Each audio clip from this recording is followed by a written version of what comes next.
Bonjour tout le monde, bienvenue à ce Forex Expresso, le petit café qui va bien pour ce début d'après-midi. Nous allons faire un petit retour, euh, synthétiser ce qu'a dit Christine Lagarde hier, et puis on va voir sur les deux avis que je vous avais donnés, le dollar CAD et le kiwi, où on en est, les avertissements légaux, et on se retrouve tout de suite.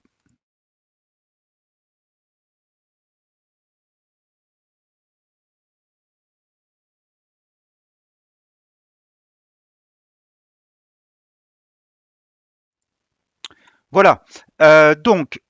Pour Christine Lagarde, en fait, elle a été, on va dire, pas très restrictive sur les perspectives de la politique monétaire à venir.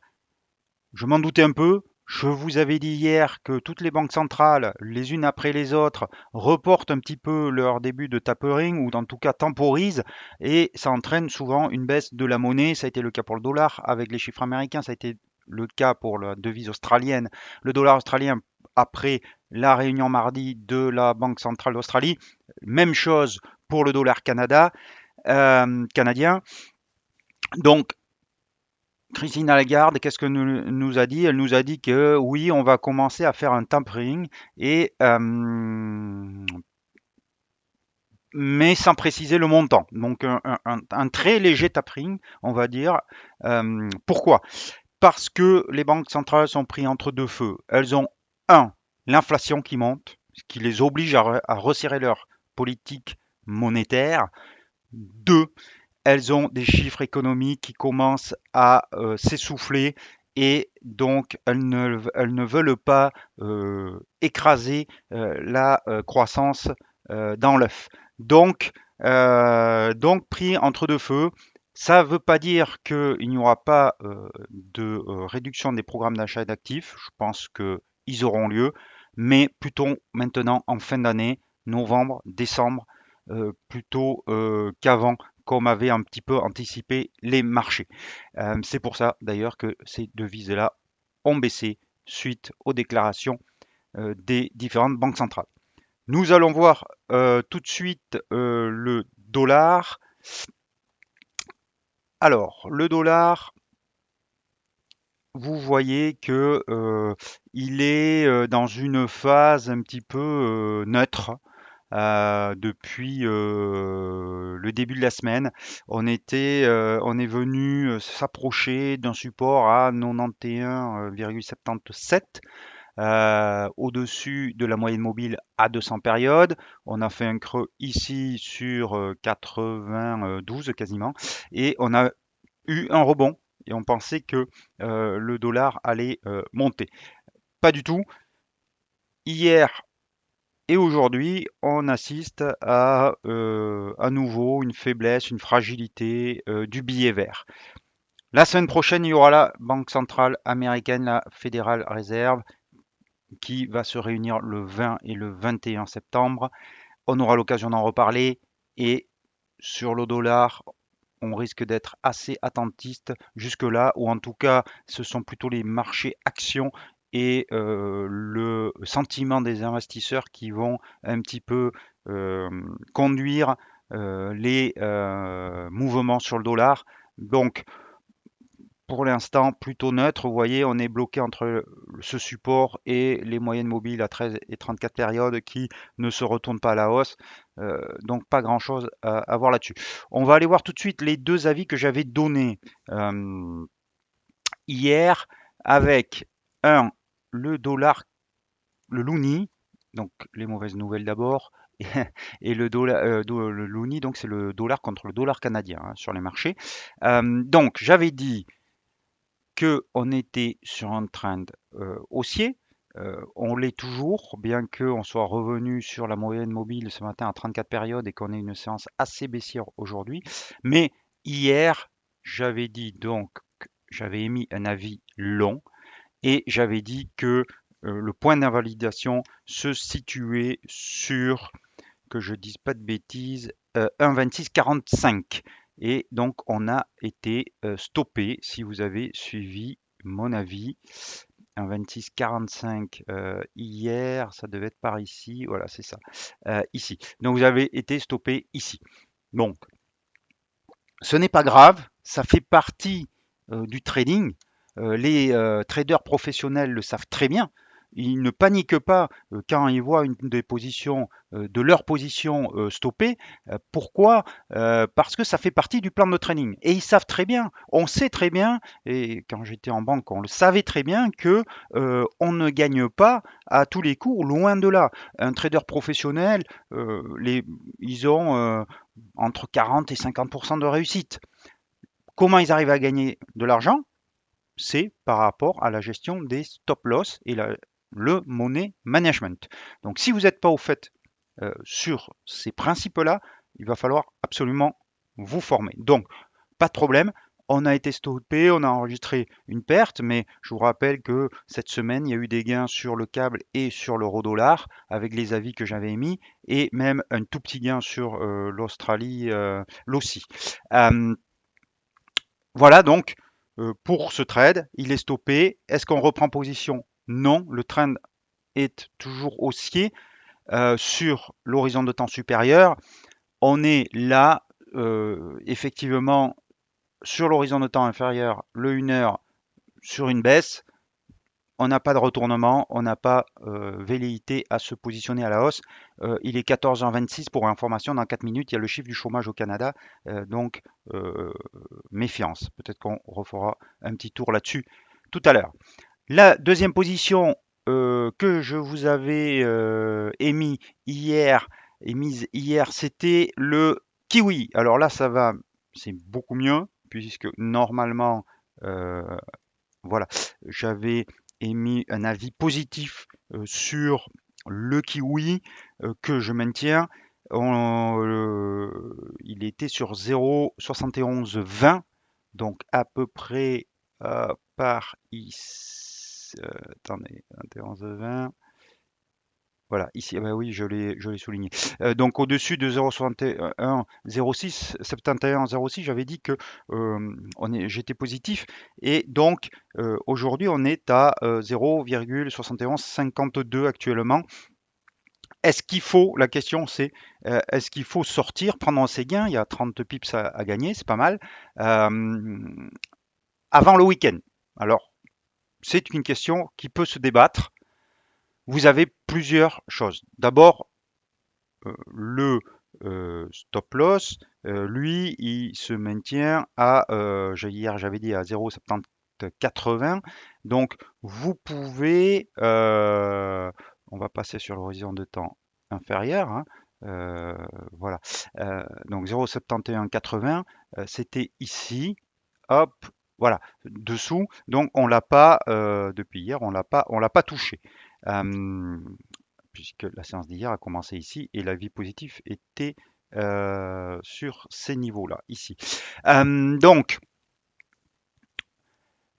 on est au-dessus de la moyenne mobile à 200 périodes. On est au-dessus des moyennes mobiles à 13 et 34 périodes qui sont ascendantes. Donc là-dessus, on n'a pas vocation à sortir de cette position. Mais, comme vous l'avez vu, il y a une oblique baissière, je vous la remontre sur l'horizon de temps supérieur, qui a fait barrage et on vient taper ce niveau actuellement.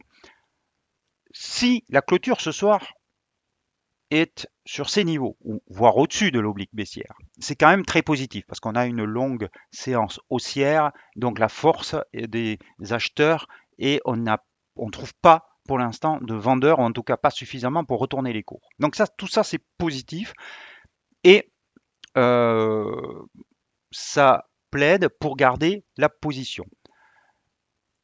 Mais on a quand même cette oblique baissière et on a un week-end. Alors, la stratégie sur un week-end, qu'est-ce qu'il faut faire? Donc là, libre à vous, mais moi, je recommande quand même de sortir soit la totalité, soit les 2 tiers de votre position. Par exemple, si vous avez un multiple de 3 lots, vous sortez 2 lots et vous en gardez un. Vous prenez vos gains avant le week-end. On ne sait jamais ce qui peut se passer sur un week-end. Et vous laissez l'autre lot, le dernier lot en position. C'est à vous de voir, bien sûr, selon le risque que vous voulez prendre, mais le week-end, c'est souvent quand même une inconnue. Donc, garder ses positions sur le week-end ou pas, c'est un débat.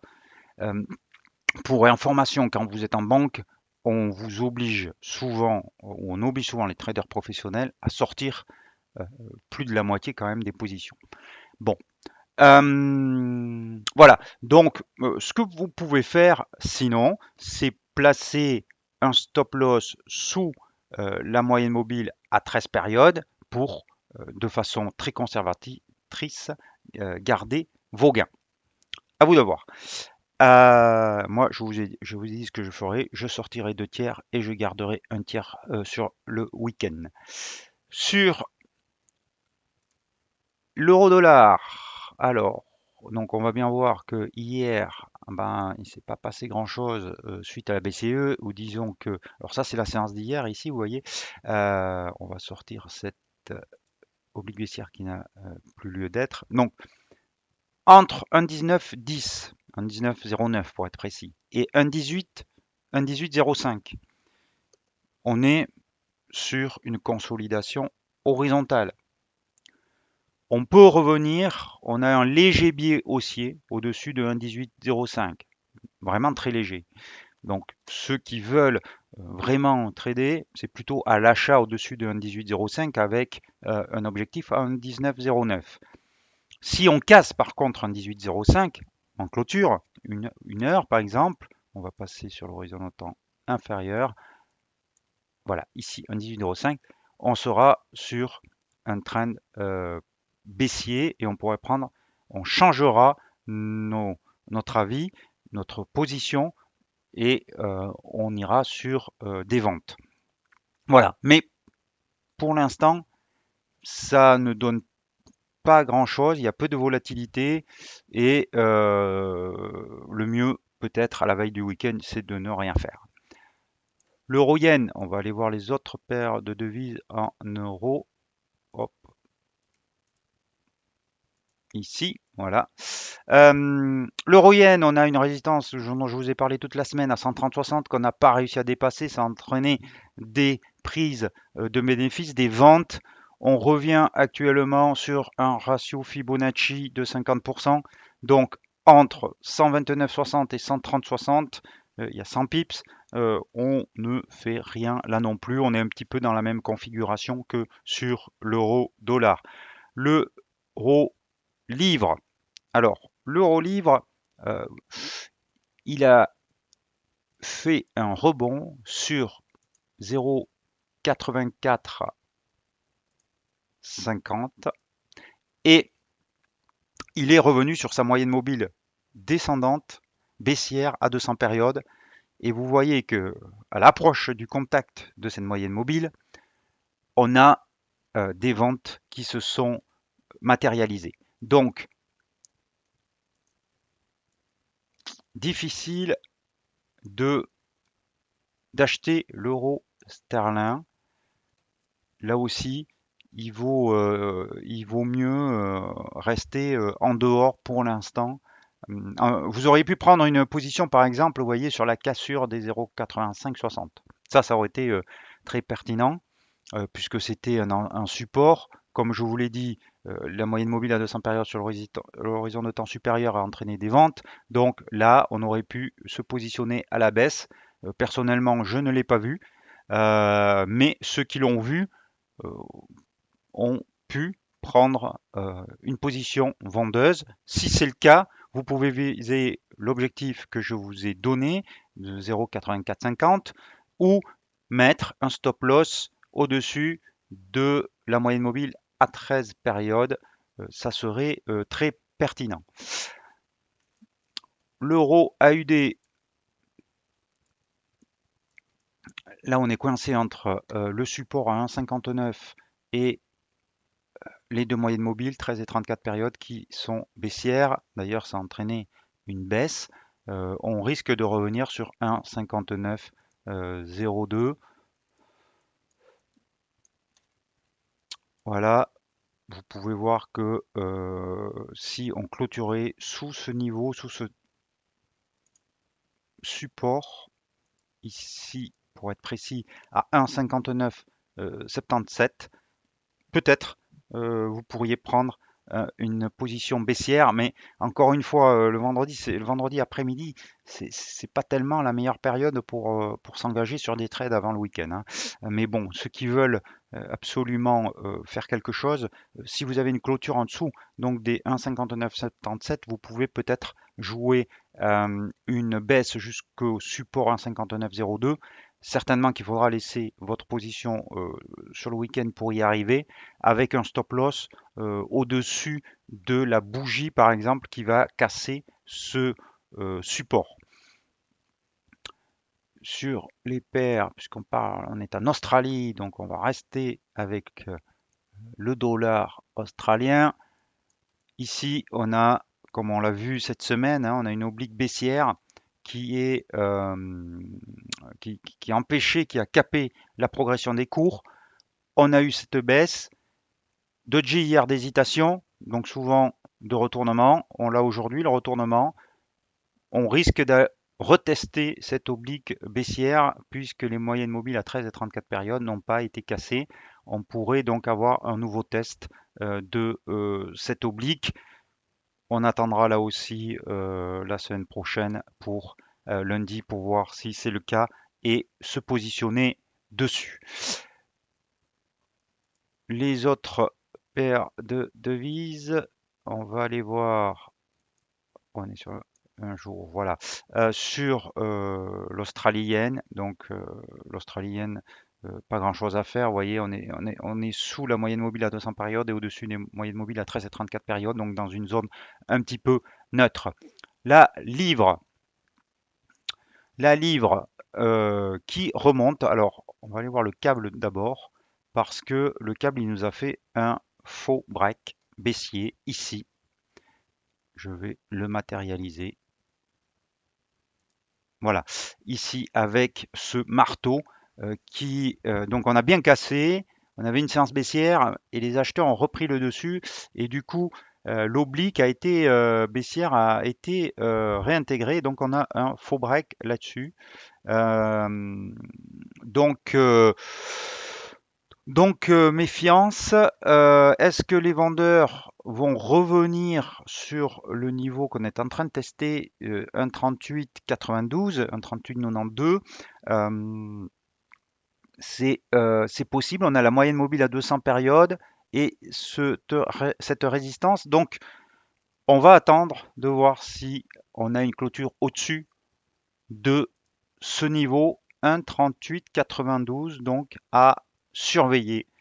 Mais vous voyez que ça risque d'être compliqué aujourd'hui pour casser ce niveau, puisqu'on est quand même ici sur un RSI qui est en état de surachat au contact de la résistance.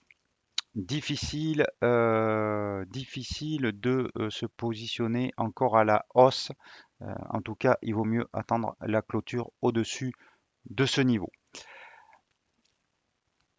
Alors, ceux qui sont les contrariens peuvent prendre une position, par contre, avec un stop juste au-dessus, parce que ça offre un très beau risk-reward et avec un retour, par exemple, sur la moyenne mobile à 34 périodes. Moi, je ne le ferai pas, mais ça se défend.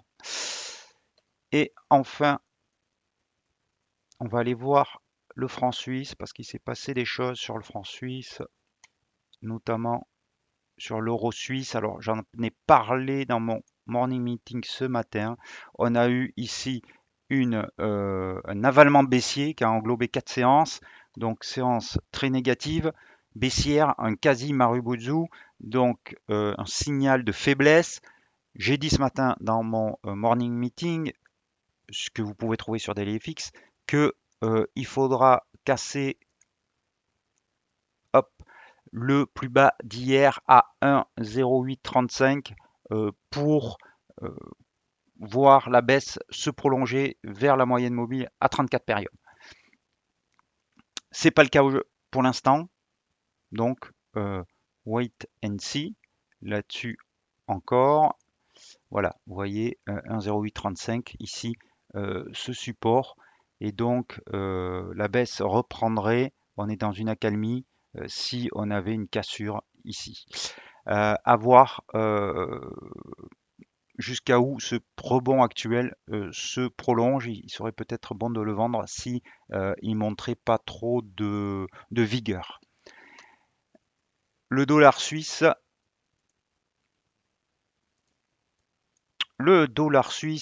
ah ben, il n'offre pas beaucoup d'opportunités. Il est coincé entre 0,91 et 0,9250. J'en ai parlé hier. Bon, pas grand-chose à faire là-dessus. Le dollar Canada, on va y revenir parce que les chiffres ont dû sortir. Je les ai pas vus. Le dollar yen, il ne se passe rien. Et le dollar canadien, le loonie, alors le loonie il baisse. Donc je suppose, on va aller voir comment il est sorti. Non, pourtant le taux de chômage au Canada n'était pas très bon. Vous voyez, même les créations d'emplois non plus faibles que les attentes. Euh, Donc réaction un petit peu bizarre, faiblesse du dollar contre le dollar canadien. Euh, il vaut mieux donc s'abstenir, surtout qu'on a eu des mèches hautes ici. Les fondamentaux là ne vont pas trop dans le sens de la réaction de marché. Et on est coincé on est au-dessus de la moyenne mobile à 200 périodes, donc difficile de se positionner là-dessus. Voilà, je vous ai donné les principaux niveaux. Je vous ai donné la façon dont je gérerai la pause gagnante actuelle sur le kiwi, le dollar néo-zélandais contre dollar américain. Si vous n'êtes pas en position cet après-midi, il n'y a pas beaucoup de chiffres, donc difficile d'entrer en position. Si vous voulez le faire, je vous ai donné les devises qui peut-être offriraient une opportunité. Sinon, je vous souhaite un très très bon week-end. N'hésitez pas à faire des commentaires. N'hésitez pas à me solliciter sur d'autres paires de devises et à me suivre sur Twitter.